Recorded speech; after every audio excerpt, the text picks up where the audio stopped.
안녕하세요. 대전 강남한의원 한방구강내과 클리닉 우소영 원장입니다.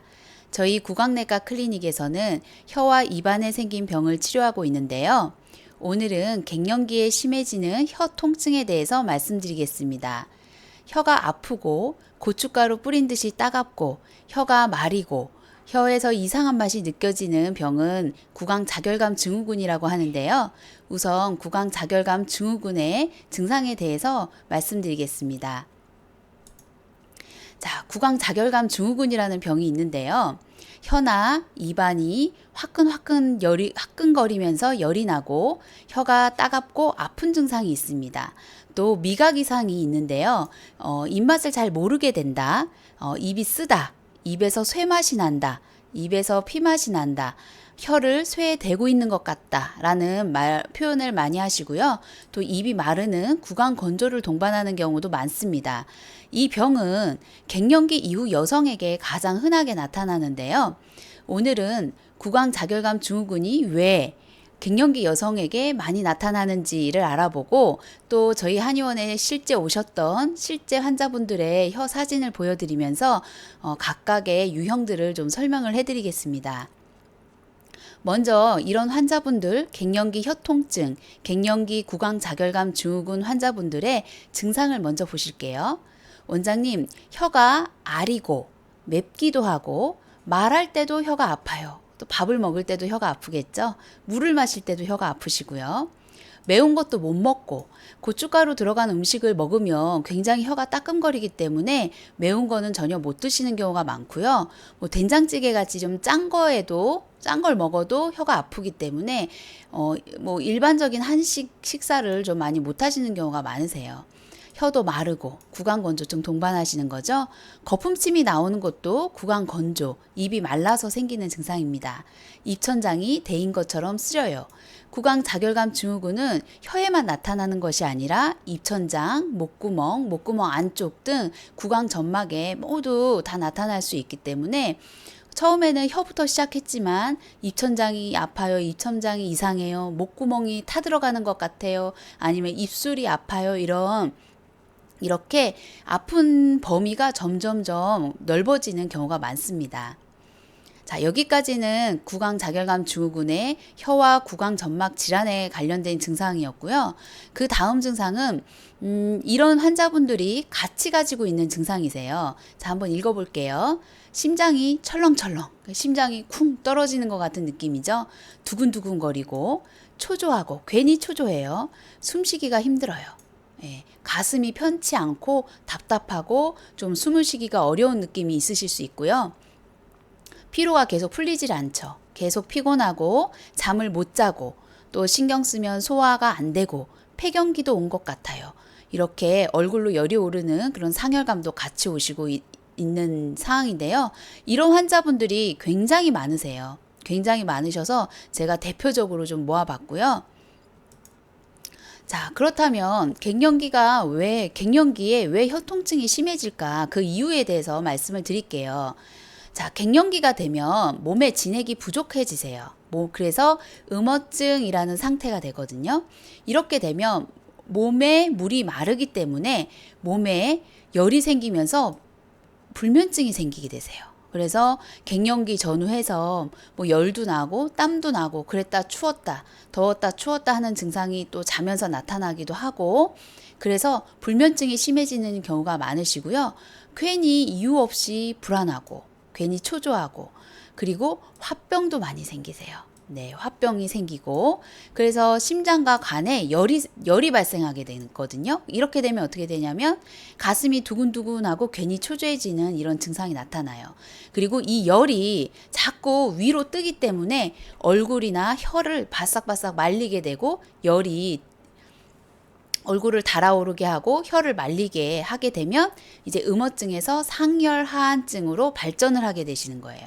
그래서 갱년기로 상열하한증이 생기면 즉 밑은 차고 배는 차고 열이 위로만 올라오는 상열하한증이 생기면 얼굴이 빨개지는 안면 홍조가 생기시고 눈도 뻑뻑해지고 목과 입이 마르고 혀에서 열이 나고 아프게 되십니다. 그래서 이런 병을 구강자결감 증후군이라고 말씀을 인 경우가 많아요. 즉 구강자결감 증후군이 음어증이나 상열하한증일 때 생기는 경우가 많은데 공교롭게도 갱년기가 되면 음어증이나 상열하한증이 쉽게 생기기 때문에 갱년기 넘어간 여자 환자분들, 50대 이후의 남자 환자분들이 이 구강자결감 증후군이 생기는 경우가 아주 많으십니다.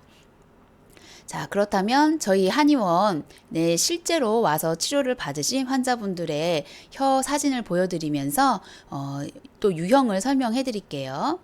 자, 이분도 갱년기 혀통증 환자분이셨는데요. 먼저 이 혀를 딱 봤을 때 느껴지는 거는 혀가 굉장히 일반인들보다 크시거든요. 이렇게 혀가 큰 이유는 혀가 부은 거예요. 그래서 혀에 열이 몰리고 순환이 잘 되지 않다 보면은 혀의 크기가 커지면서 이렇게 혀 둘레에 이빨이 눌린 이빨 자국이 생기게 되세요. 그래서 그런 거를 치은이라고 하고요. 또 혀 가운데를 보시면 약간 이렇게 가로형으로 갈매기형으로 이렇게 나타나세요. 그래서 이런 분들 이제 양방에 가시면 신경성 위염, 만성 위염이라는 얘기를 들으시거든요. 근데 이제 이런 분들은 화병이신 경우가 많아요. 그래서 이분은 화병과 치흔설이 같이 오신 케이스이셨고요. 자, 다음 케이스를 볼게요. 자, 이 환자분의 특징은 여기가 푹 꺼져 있으세요. 그쵸? 근데 여기가 푹 꺼지는 이 부위가 심장에 해당하시는 분이세요. 그래서 혀 중앙 앞부분에 이렇게 푹 꺼짐 현상이 나타나면 심장이 안 좋으신 분일 가능성이 굉장히 높습니다. 그리고 또 하나 혓바닥에 갈라짐이 있으신데요. 이렇게 만약에 가운데 있으셨으면 제가 위장 식도라고 말씀을 드렸을 거예요. 근데 이분은 약간 옆으로 치우치셨죠? 이런 경우는 폐기관지에 손상을 받았을 가능성이 커요. 꼭 지금이 아니더라도 과거에 이제 기침이나 마른 기침, 목에 걸리는 느낌 이런 게 있으셨을 가능성이 크고요. 실제로 이 환자분은 가슴 답답함을 호소하셨어요. 그래서 가슴 답답한 증상이 심장에서 비롯되는 경우도 있지만 이렇게 폐 기관지에서 비롯되는 경우도 있는데요. 이 환자분의 경우에는 심장 영역에서도 푹 눌린 사인이 나타나기 때문에 심장도 안 좋으신 거고 또 혀 갈라짐이 나타나는 부위가 폐기관지에 해당하는 부위이시기 때문에 가슴 답답함도 같이 나타나는 케이스셨어요. 그래서 이분은 특히 여기 보면 요 둘레가 좀 많이 부어 있으세요. 많이 부어 있으시고 빨갛빨갛한 이렇게 홍반들이 많으시거든요. 그래서 혀 끝이 이렇게 쏘는 듯이 아프신 그런 증상이 굉장히 심하셨었어요. 자, 세 번째 환자분들 볼게요. 자, 아까 환자분 푹 꺼진 심장 그 영역 보셨죠? 보면 거의 같은 부분이죠. 그래서 이분도 굉장히 심장이 안 좋으신 부분이시고요. 또 심장 영역 안에 이렇게 갈라짐도 있으시기 때문에 아까 2번 환자분보다는 심장이 더 많이 안 좋으시다. 그리고 혀 둘레가 이렇게 붉은 증상이 아까 그 환자분보다 더 심하신 거예요. 그래서 열이 혀로 올라오는 그 혀 끝에 열이 몰리는 증상도 2번 환자보다는 3번 환자분이 더 심하신 걸로 보이고요. 그리고 이렇게 가운데 혀 갈라짐이 있으시죠. 그러니까 이런 거는 이제 식도염, 역류성 식도염과 위염에 해당하시는 거고요. 이분도 약간 이렇게 폐가 좋지는 않으세요. 가슴이 편치는 않으시고 좀 답답한 그 느낌이 있으실 거예요. 여기 이게 폐 영역에 크랙이 있기 때문에요.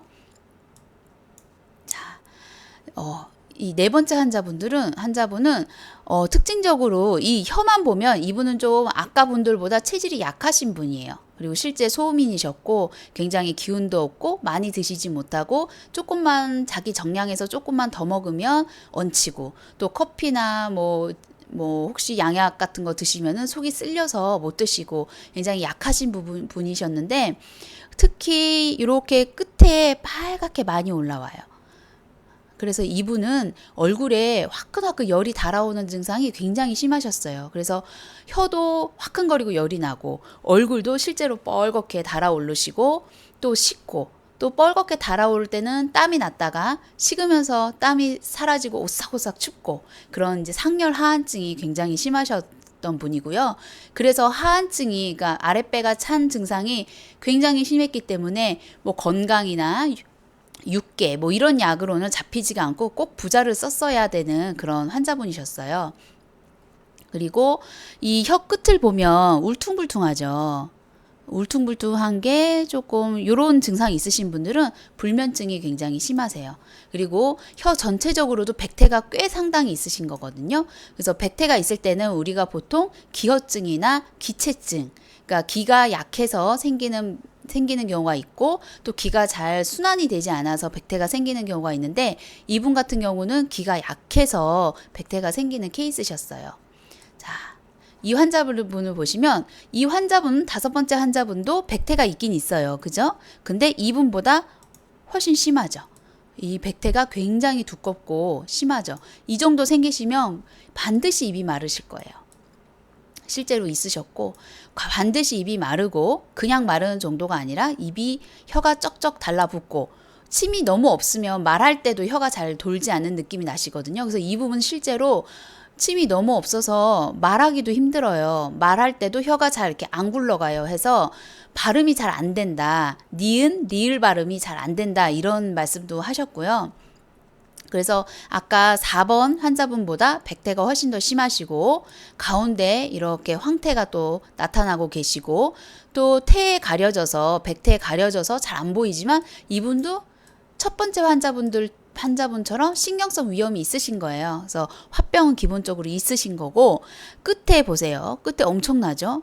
그래서 이분은 진짜 혀 통증이 너무 심하셔가지고 이 끝이 어디에 이렇게 닿잖아요. 그러니까 보통 이렇게 편하게 혀를 두면은 뭐 이빨 뒤쪽이나 이렇게 닿게 되는데 여기가 이빨이나 이런 데 닿으면 너무 혀가 아프니까 이렇게 입을 벌리고 이 혀 끝에 아무것도 안 닿게 이렇게 묘한 자세를 취하고 계셨어요. 근데 그런 자세를 취하면 목 근육에 굉장히 부담이 많이 가시거든요. 그래서 뒷목도 뒷목이지만 이 앞목, 여기 흉쇄 유돌근 이런 쪽, 사각근 이런 쪽이 다 약해지셔가지고 목도 너무 아프고 뒷목도 아프고 앞목도 아프고 혀도 아프고 그리고 입을 벌리고 애매하게 있어야 되기 때문에 턱도 아프고 얼굴도 아프고 굉장히 증상이 심하셨던 분이에요. 그래서 이 정도 백태가 꽉 끼고 황태가 생기고 신경성 위염이 있고 앞에 이렇게 혓바늘이 돋을 정도의 상태가 되면 멀쩡한 사람도 불안증이 생기거든요. 근데 이분은 통증 자체가 워낙 심하고 아픈 데가 워낙 많으니까 이 병이 과연 나을 수 있을까? 또 구강내과 뭐 대학병원 다 갔다 오신 분이셨기 때문에 이 병이 나을 수 있을까? 이렇게 평생 살아야 되나? 내가 이렇게 평생 살아야 되면 차라리 안 사는 게 더 낫겠다. 이런 막 우울증까지 빠지신 상태셔가지고 굉장히 치료가 쉽지는 않았어요. 쉽지는 않았는데 그래도 이 환자분께서 워낙 많이 고생을 하시다 보니까 이 병이 이제 어떤 병인지를 아셨어요. 아시고 그래도 협조를 잘 해주셔서 그래도 많이 호전이 돼서 이제는 식사도 정상적으로 하시고 그래서 굉장히 제가 기억에 많이 남는 케이스였습니다. 오늘 여기까지 갱년기 환자분들의 구강자결감 증후군 실제 사례를 보여드렸고요. 더 많은 1대1 상담을 원하신다면 저희 카카오톡 전용 번호가 있어요. 010-4618-8275로 이제 하시거나 아니면 대전 강남한의원 이렇게 검색을 하시면 저희가 뜨거든요. 그러면 이제 친구 추가하시면 상담을 받으실 수 있으세요. 그래서 상담 받으실 때는 나이와 성별 그리고 증상과 궁금하신 점을 자세히 적어주시면 좋고요. 특히 혀 관련 상담은 혀를 봐야지 좋거든요. 그래서 혀를 좀 스마트폰으로 잘 찍으셔가지고 혀 사진을 같이 보내주시면 더 좋습니다. 그리고 네이버에 저희 한의원 블로그가 있어요. 네이버에 대전 강남한의원을 치시면 저희 블로그로 오실 수 있고요. 저희 블로그에 오시면 더 많은 사례와 이제 관련 증상을 보실 수 있으니까 참고하셨으면 좋겠습니다. 감사합니다.